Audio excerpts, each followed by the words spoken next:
Hi everyone, मेरा नाम अमिचंद भारद्वाज है। 25 साल से भी ज़्यादा से मैं 11th 12th CA foundation, BBA, MBA के स्टूडेंट्स को अकाउंट्स और मैनेजमेंट पढ़ा रहा हूं दोस्तों, यानी बिजनेस स्टडीज़। उसी एक्सपीरियंस के बेस पर मैं आपको बताना चाहता हूं कि जब भी आप मैनेजमेंट पढ़ते हैं या अकाउंट्स पढ़ते हैं और इनसे रिलेटेड फील्ड में अपना करियर बनाना चाहते हैं, तो सबसे ज्यादा काम क्या आएगा आपके? सबसे ज्यादा काम आएगा आपका बेसिक कॉन्सेप्ट्स की नॉलेज। उस नॉलेज के बेस पर आप application based question, study based question आसानी से कर पाएंगे दोस्तों। ना ही सिर्फ आप अच्छे मार्क्स ले सकेंगे, बल्कि उस कोर्स को आप फर्स्ट अटेम्प्ट में इजीली क्वालिफाई कर पाएंगे। और इसके लिए सबसे जरूरी क्या है? बेसिक कॉन्सेप्ट्स की क्लैरिटी। और उन बेसिक कॉन्सेप्ट की क्लैरिटी मैं आपको कराऊंगा।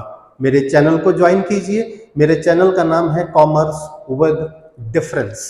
इस चैनल पर आपको 11th 12th सीए फाउंडेशन, इनसे रिलेटेड अकाउंट्स के बहुत सारे वीडियोस मिलेंगे। जब आप चैनल विजिट करेंगे तो प्लेलिस्ट देखिएगा। प्लेलिस्ट में आपको लगभग हर टॉपिक पर कुछ ना कुछ वीडियो जरूर मिलेगा। जैसे मैं आपको बताना चाहता हूं कि बेसिक कॉन्सेप्ट को अगर स्ट्रॉन्ग करना है क्लास 11th से, तो उसके लिए सबसे बेहतरीन 2 चैप्टर होते हैं दोस्तों। एक तो बेसिक अकाउंटिंग टर्म्स, और उसके साथ साथ जो चैप्टर होता है that is accounting equation. Accounting equation में आप क्या सीखते हैं? बेसिक टर्म, जो टर्मिनोलॉजी है, जैसे एसेट्स क्या है, लाइबिलिटी क्या है, कैपिटल क्या है, एक्सपेंसेस क्या है, आउटस्टैंडिंग एक्सपेंसेस क्या है, प्रीपेड एक्सपेंसेस क्या है, देन आपका इनकम क्या है, एक्रूड इनकम क्या है, इनकम अर्न इन एडवांस क्या है। ना ही सिर्फ आप इनका मीनिंग समझते हैं, at the same time you come to know their use, कि बिजनेसमैन का यूज कैसे होना है, कैसे एसेट्स की जो फॉर्म है वो बदलती है। फॉर एग्जाम्पल, जब हम फर्नीचर परचेज करते हैं तो देखिए हमारे पास से कैश चला जाता है, फर्नीचर आ जाता है, यानी एसेट की फॉर्म चेंज हो गई। पहले हमारे पास वो कैश फॉर्म में था, अब वो हमारे पास फिक्स एसेट की फॉर्म में है। प्रीपेड एक्सपेंस हमारी एसेट क्यों है, इसे आप समझते हैं। आउटस्टैंडिंग एक्सपेंसेस हमारी लाइबिलिटी क्यों है, ये कैसे क्रिएट होता है। What is the meaning of purchase, sale, stock, debtors, creditors, और इनका असली यूज आपको पता चलेगा अकाउंटिंग इक्वेशन चैप्टर्स के थ्रू। तो मेरे चैनल पर आप विजिट करेंगे दोस्तों, अकाउंटिंग इक्वेशन पर ही 25 से ज्यादा वीडियोस हैं।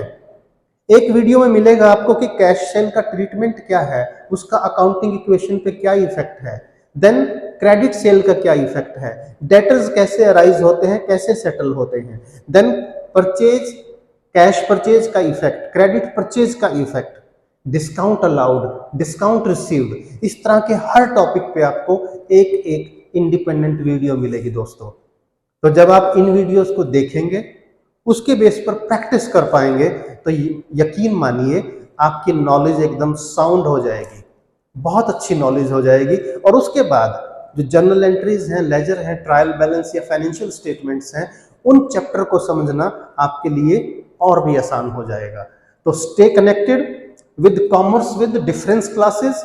और हम बात कर रहे हैं सिर्फ अकाउंटिंग इक्वेशन की, लेकिन अकाउंटिंग इक्वेशन ही नहीं, 11th 12th और सीए फाउंडेशन का लगभग हर टॉपिक मिलेगा, और हर टॉपिक पर आपको वीडियोस मिलेंगी।